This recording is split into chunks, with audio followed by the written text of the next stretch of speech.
zdravstvo.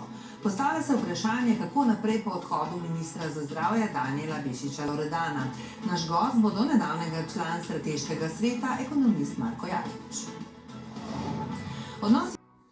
Dober večer. Na četrtkovi seji, na kateri se bo parlament seznanil z menjavo ministra za zdravje, bo tudi Danijel Bešič Loredan, ki se po odstopu še vedno ne oglaša v javnosti. Po poročanju medijev nekdanji minister ne bo sprejel poslanskega mandata. Vladna koalicija se je odločila, da odločanje o predlogu zakona o digitalizaciji v zdravstvu prestavi na jesen. Ta zakon je poleg predloga o spremembah Zavoda za zdravstveno zavarovanje, ki ga je Loredan medtem že umaknil, ključni reformni predlog nekdanjega ministra. Se torej vsi načrti o spremembah v zdravstvu vračajo na začetek. Več v prispevku. Da se v politiko odpravlja prav zaradi sprememb v zdravstvu, je mesec dni pred lanskimi volitvami, na katerih je slavila Svoboda, napovedal Danijel Bešič Loredan. Če bo Robert Golob predsednik vlade, sva zmenjena, da bom jaz minister za zdravje, če v koalicijskih pogajanjih dosežemo tisto, kar smo zapisali. A razhajanja so postala prevelika. Ključno je razhajanje pri tem, na kakšen način zagotoviti, da bo javno zdravstvo v Sloveniji, na katero smo bili tako ponosni v preteklosti, spet se vrnilo na poti stare slave. Bešič Loredan, da je dajal prednost zasebnikom v zdravstvu, je bil najpogostejši očitek, ki je nanj letel iz koalicijskih vrst. Iz Svobode pa, da se mu ne bodo prilagajali. Poslanska skupina Svobode je bila enotna. Obstaja samo ena pot. In to je pot krepitve javne zdravstvene mreže preko močnejših, bolj vitalnih, bolje organiziranih javnih zavodov. In nikakor ne preko krepitve zasebnikov. Zdravstveni resor bo do jeseni vodil premier sam, ki napoveduje, da se zdravstvena reforma ne bo ustavila. Podobno tudi predsednik strateškega sveta Erik Brecelj, eden največjih kritikov Bešič Loredana. Ni komuniciral z direktorjem kliničnega centra Ljubljana. Odstavljali so direktorja kliničnega centra Maribor pol leta. To ni podpora javnemu sektorju. A Brecelj kljub številnim kritikam najbolj vročega resorja s polnim mandatom ne bo prevzel. Kot opozarja, prihodnji minister naj ne bo zdravnik. Zelo specifična strokovna vprašanja, ki je kakšen zdravnik v Sloveniji, ki to področje obvlada, ampak je sam zdravnik premalo. Je treba imeti širše znanje. Mislim, da bo zelo preveril vsakega, glede na to, kako se je opekel z Bešičem. Ob nakopičenih težavah v zdravstvu Brecelj pričakuje tudi izstope iz strateškega sveta. Minuli teden ga je že zapustil ekonomist Marko Jaklič, ki opozarja, da zdravstvena reforma ni niti blizu realizacije. V zadnjem času je bilo delo sveta podobno, kot če bi na Titaniku premikali stol, medtem ko ladja drvi proti ledeni gori. Precej različni pogledi so tudi na zavarovalništvo in lobije v zdravstvu. Novega ministra s polnim mandatom pa čakajo tudi izzivi glede pomanjkanja sredstev, vse daljše čakalne dobe. Obravnavo zakona o digitalizaciji, s katerim naj bi po besedah zdaj že nekdanjega ministra stopili na prste korupciji v zdravstvu, pa so poslanci z tega tedna prestavili na jesen. Naš prvi gost je ekonomist in donedavni član strateškega sveta za zdravje Marko Jaklič. Slišali smo v prispevku, izstopili ste iz strateškega sveta. Zakaj? Kdo je bil tukaj? Kaj je bil tukaj Titanik in kaj je bila gora? Dober večer. Odstopil sem 3 mesece nazaj že. Nič nenavadnega v delu strateških svetov, marsikdaj sem že bil v podobnih strateških svetih, se pogosto zgodi, da politika na določeni točki, če pa politika ni pa znotraj razprave na strateškem svetu, pride do neke usmeritve. To je podobno, kot če bi rekel, da se pogovarjamo.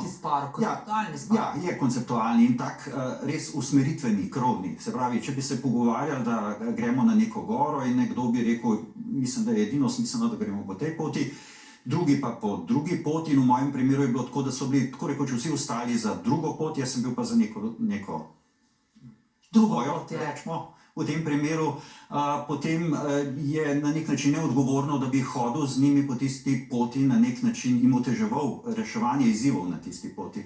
Tako da, kot rečeno, na nek način bi lahko politika dala signal, po kateri poti gremo. Tega signala ni bilo ne od ministra, ne od predsednika vlade, se pravi določene, jaz sem pogrešil določene že bolj usmeritvene, se pravi, da politika pove, kaj od različnih idej, ker idej je bilo res ogromno. In tudi svet je bil po poslovniku zelo dobro koncipiran. Mi smo sprejemali različna mnenja, se pogovarjali o teh mnenjih. V poslovniku je bilo, da ne glasujemo o teh mnenjih, ampak da tudi manjšinska mnenja pošiljamo naprej politiki, politika se pa potem odloči in seveda določene usmeritve lahko dodela oziroma v sodelovanju tudi Ne, s to trži, ne, to Tako politika je. dela. Ne. Ja, doktor Brecelj, ki vodi svet, pravi, da ste se rešili konceptualno, ker ste se da ste bili v nasprotju z večino naklonjeni zasebnim ustanovam, vsi drugi pa javnim. Ne, zdaj pravite, od politike ni bilo jasnih sporočil, tudi koalicija se je zavezala za krepitev javnega zdravstva. Ne? Ja. Tukaj je bil problem. Lejte, prvo, tudi zdaj, ko spremljam diskusije politikov, še zdaj nimam jasne slike, oziroma nimam občutka, da imajo oni jasno sliko oziroma definicijo, kaj javno zdravstvo je. Javno zdravstvo je lahko, tudi govorimo o primerih iz sveta lahko, v katerem delajo tako javni zavodi, javne zavarovalnice, če hočete, in tudi zasebni ponudniki, izvajalci zdravstvenih storitev in tudi zasebne zavarovalnice. In vse to je lahko javni sistem, zelo reguliran, vsi delajo po določenih skupnih, enakih pravilih in se na nek način dopolnjujejo, ne na nek način konkurirajo do neke mere, ja, ampak predvsem se dopolnjujejo. Take sisteme poznamo tako v Avstriji, v vseh tistih, bom rekel, boljših sistemih, ki so top 10 v Evropi. Tako da prvo je že sama definicija, kaj javno zdravstvo je. Tega odgovora še zdaj, vsaj jaz ga nimam. Drugo je seveda, tu mislim, da smo se strinjali, da ni dobro, da se razvija vzporeden, se pravi tržni zdravstveni sistem, tega seveda ne moramo prepovedati.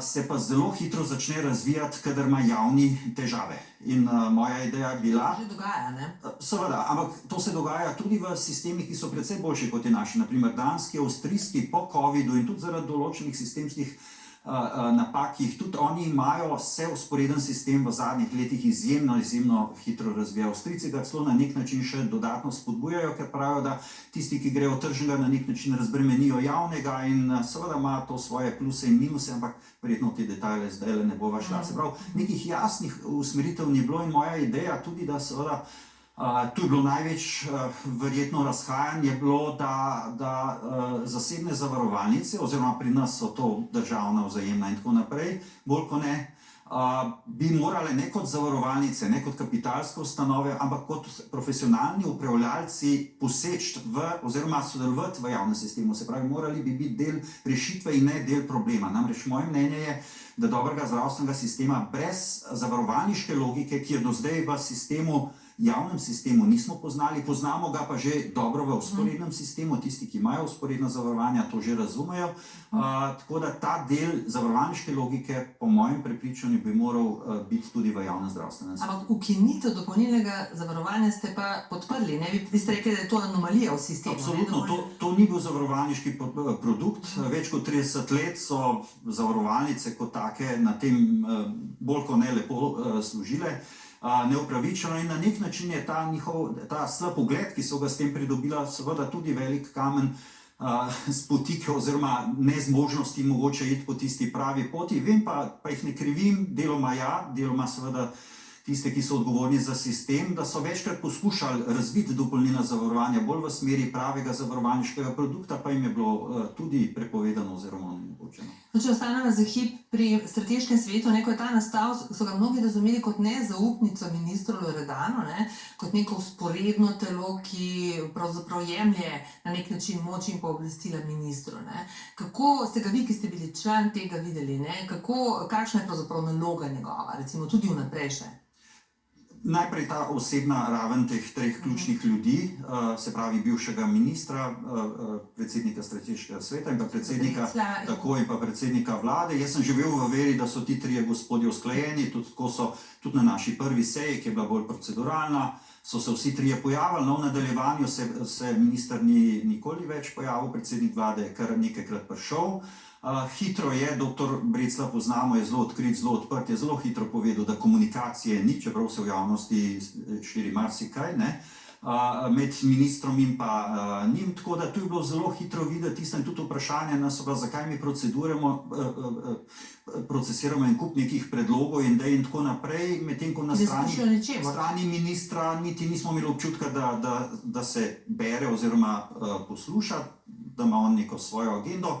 Parkrat je res minister prišel, naprimer, z predlogom zakona o reformi Zavoda za zdravstveno zavarovanje, o čemer se nismo nič pogovarjali prej, niti ni bilo še ena tema pri nas, ker so nam tudi rekli, da se bomo o financiranju pogovarjali tam nekje leta 2025, nekaj podobno, ampak kar naenkrat je priletela ta reforma Zavoda za zdravstveno zavarovanje z razlago, da če ne bomo tega mi potrdili, bo minister odstopil.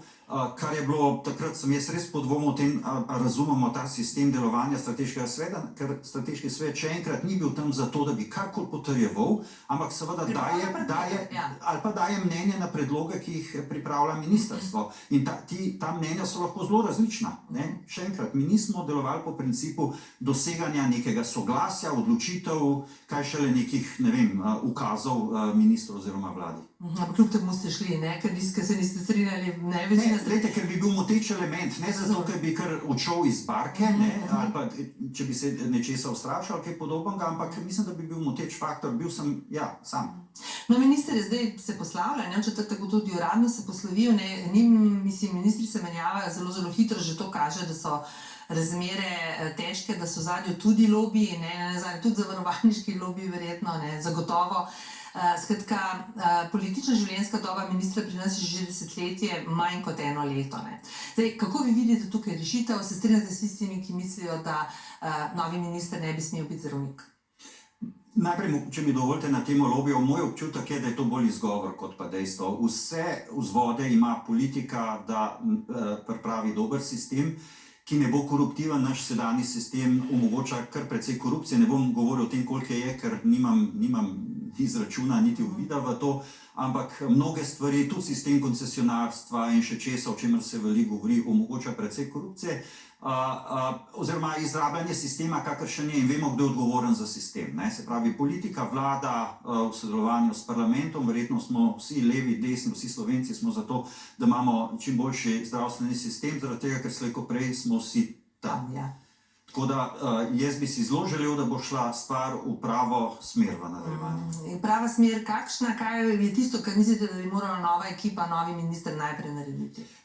Poglejte, tudi smeri je lahko več. Če se odločimo za Monteverest, jih je več lahko. Stroka se pogosto ne strinja na mnogih področjih, zato govorim o tem, da je na drugi strani politika, ki mora v nekem trenutku, tudi na osnovi nekih vrednot oziroma tega, kaj lahko v določenem trenutku proda, kot znotraj koalicije, prodal na rekovajih, znotraj koalicije in seveda tudi voljivcem. Ona je tista, ki na nek način preseka tisti gordijski vozel različnih mnenj v sami stroki in seveda z neko odgovornostjo potem to pot razvija naprej. Ne? In se pravi, do Monteveresta pelje veliko poti, ne, še enkrat poudarjam, zelo visok je. Nič nisem užaljen, če ne bo šlo po moji poti, tudi zaradi tega nisem odstopil, ampak na tej poti morajo sodelovati tisti, ki v tisto pot verjamejo. Najlepša hvala, ker ste prišli v naš studio. Prosim. Lahko noč.